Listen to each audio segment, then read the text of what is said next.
کہتے ہیں ایسی ایسی جگہوں سے اللہ رزق پہنچاتا ہے کہ آپ کی سوچ ہوگی اور لگتا ہے کہ واقعی یہ کام کس کا ہے؟ اللہ کا. میں اکثر ایک واقعہ اپنا بیان میں سناتا رہا ہوں, مجھے بڑی عبرت ہوئی تھی اس واقعے سے. میں گلشن اقبال میں رہتا تھا تو ہمارے صحن میں بلی نے بچے دے دیے, اور آپ کو پتہ ہے مائیں جب بچوں کو فیڈ کراتی ہیں نا تو بہت زیادہ ان کی انرجی سرو ہوتی ہے, ان کو بھوک بہت لگتی ہے, ان کو پہلے سے ڈبل خوراک چاہیے ہوتی ہے. تو اب مائیں جب بچوں کو دودھ پلاتی ہیں تو ان کا دال پانی رزق شوہر نے اپنے ذمے لے لیا ہوتا ہے کہ تم فیڈ کراؤ, ہم کما کے لا رہے ہیں. جبکہ بلیوں کے ہاں یہ سسٹم نہیں ہے کہ بلا جو ان بچوں کا ذمہ دار ہے وہ بلی کا نان نفقہ اپنے ذمے لے لے. بلوں کے ہاں ایسا سیٹ اپ بولو بھائی نہیں, تبھی تو وہ بلے ہیں, انسان نہ ہوتے ورنہ. تو بلی نے بچے دیے.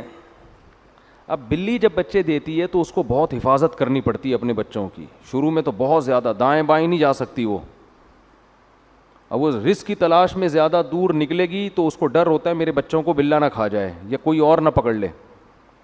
تو اب اس کی خوراک کی ضرورت ہو گئی ڈبل, اور جاب کے لیے اس کے پاس ٹائم ہو گیا کم. الٹا کام ہو گیا نا, دونوں طرف سے ٹینشن. لیکن اب بچوں کو اس نے فیڈ کرانی ہے, خوراک ڈبل چاہیے, ٹائم ہے ہی نہیں اس کے پاس خوراک لینے کے لیے. تو میں یہ دیکھ رہا تھا, میں نے کہا یار یہ سارا دن تو ادھر پڑی رہتی ہے بچوں کی حفاظت میں, کھانے پینے کا ٹائم. میں نے کوئی پالی بھی نہیں تھی کہ اس کا ٹھیکہ میں نے لیا. وہ ہمارا جو گیرج تھا نا, گیراج, اس میں اس نے دیے ہوئے تھے بچے.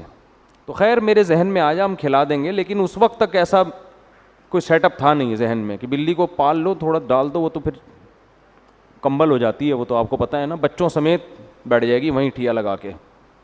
تو اتنا فری کرانے کے موڈ میں تھے نہیں. تو میرے رشتہ داروں کی دعوت تھی عید کے دن ہمارے گھر میں, تو سب کو ہم نے گھر میں بلایا ہوا تھا, والدہ کو بھی اور بھائی بہنوں کو بھی نا. عید کے دن میرے گھر میں سب نے کہا تھا کہ بھئی عید اس دفعہ صبح کہاں گزاریں گے؟ یہ مولانا صاحب کے گھر میں. تو میں گوشت خریدنے چلا گیا. بکرے کا گوشت میں لے کر آیا, چھیچڑے ہٹا کے, بہت صاف ستھرا خاندانی قسم کا گوشت, اور وہ شاپر میں پیک کرا کے بائک پہ میں گلی میں بائک کھڑی کر کے حسب معمول گوشت وہیں چھوڑ کے بھولے سے ہم گھر میں آ گئے. میرے ساتھ یہ بہت ہوتا رہتا ہے, ٹھیک ہے نا. گوشت ہمارا کہاں لٹکا ہوا ہے؟ بائک پہ لٹکا ہوا, اور ہم بھول ہی گئے کس سلسلے میں جانا ہوا تھا اور کس سلسلے میں آ رہے ہیں. تو گھر والوں نے کہا بھائی آپ کو بھیجا تھا گوشت لینے کے لیے.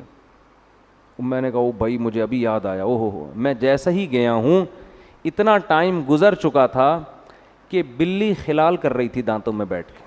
جیسے ہم کھا لیتے ہیں نا تسلی سے, طبیعت سے پھوڑ پھاڑ کے, آخر میں جمائیاں لے رہے ہوتے ہیں اور وہ دانتوں کو نا یوں یوں کر رہے ہوتے ہیں. تو بلی جو ہے نا طبیعت سے وہ گوشت کھا کے پیٹ بھرا ہوا تھا اس کا, اور زبان سے خلال کر رہی تھی. ایسے خلال نہیں کر رہی تھی یوں کر کے بالکل, بھائی اب مزید حاجت نہیں, اب آپ لے جانا چاہیں تو لے جا سکتے ہیں. بہت شکریہ آپ کا, آپ نے ہمیں بکرے کا ایسا تازہ گوشت کھلایا, فل طبیعت سے کھایا اس نے. اور وہ گوشت کی بوٹیاں بکھری ہوئی تھیں پوری سڑک پہ. میں نے کہا ہمارے تو کسی کام کا اب یہ ہے نہیں, تو ہی کھا لے. جیسے ایک آدمی جنگل میں گیا نا قضائے حاجت کے لیے, تو کہیں کھائی میں گیا ہے, دیکھا وہاں شیر بیٹھا ہوا تھا, کہتا ہے اب تو ہی کر لے, ہماری تو ویسے ہی نکل گئی ہے.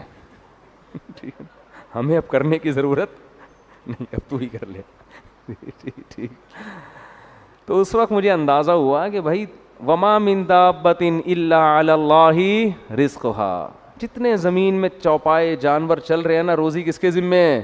اللہ کے ذمے. اللہ اس کو یہی پہنچا رہا ہے کہ تو بچوں کی کیئر کر, ابھی عید آ رہی ہے, مفتی صاحب تیرے لیے بکرے کا گوشت خرید کے تجھے کھلائیں گے. اور یہ ہوتا ہے. تو رزق جو ہے نا چھپڑ پھاڑ کے, دروازے پھاڑ کے آتا ہے. نبی صلی اللہ علیہ وسلم نے فرمایا الا وان نفسا لن تموت حتی تستکمل رزقا, کوئی نفس, کوئی انسان ہرگز اس وقت تک مر نہیں سکتا جب تک اپنے مقدر کی روزی نہ کھا لے. وہ آپ کے جو آخری نوالا جب تک آپ کھاؤ گے نہیں نا, آپ کی موت نہیں آئے گی. اللہ نے ہر دانے پہ کھانے والے کا نام لکھا ہوا ہے, یہ تو کھائے گا.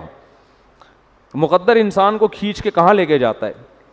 ڈاکومنٹریز میں دیکھتا ہوں بہت تو جنگلوں کی، تو اس میں آپ نے دیکھا ہوگا شکار مگرمچھ کر رہا ہے، لے کے کون جا رہا ہے؟ شیر. کبھی شکار شیر کر رہا ہے اور مگرمچھ چھین کے جا رہا ہے. محنت کوئی کر رہا ہے، فائدہ کوئی اور اٹھا رہا ہے. تو جنگلوں میں بھی سب کو رزق مل رہا ہے، وہ اس کو کھا رہا ہے، وہ اس کو کھا رہا ہے، وہ اس کو کھا رہا ہے. تو اللہ نے فرمایا وما من دابۃ فی الارض الا علی اللہ رزقها. اسی آیت کی وجہ سے اور اس جیسی دوسری آیتوں کی وجہ سے علماء منع کرتے ہیں کہ رزق کی تنگی کے خوف سے نسل روکنا جائز نہیں ہے کہ میں بچوں کو کھلاؤں گا کہاں سے. اس کا مطلب یہ بچے آپ کے بچے پہلے ہیں، اللہ کی مخلوق نہیں ہے. بھائی اللہ کی مخلوق پہلے ہیں، آپ کے بچے بعد میں. تو اللہ نے تو اپنی مخلوق پیدا کرنی ہے، ان کو پالنے کے لیے ماں باپ کو پیدا کیا ہے. یہ امانت ہے جو اللہ والدین کے حوالے کرتے ہیں کہ میری مخلوق ہے، تم پالو اس کو اور تمہیں بھی اس سے فائدے پہنچاؤں گا. آپ کہتے ہیں اللہ کی نہیں ہے، یہ تو میرے بچے ہیں، میرے ذمے ہیں، میرے ذمے. کیسے بچہ پیدا ہوتے ہی ماں کی چھاتیوں میں دودھ آ جاتا ہے؟ اتنی بڑی دلیل کہ یہ کس کے ذمے ہے؟ اللہ کے. بیوقوف یہ سمجھتا ہے کہ صرف دودھ آ سکتا ہے اور کچھ نہیں. عقل مند یہ سمجھتا ہے کہ ابھی چونکہ دودھ کی ضرورت ہے اس لیے دودھ مل رہا ہے. تو یہ اس کی علامت ہے کہ جس چیز کی جب ضرورت ہوگی اللہ وہ انتظام کرے گا.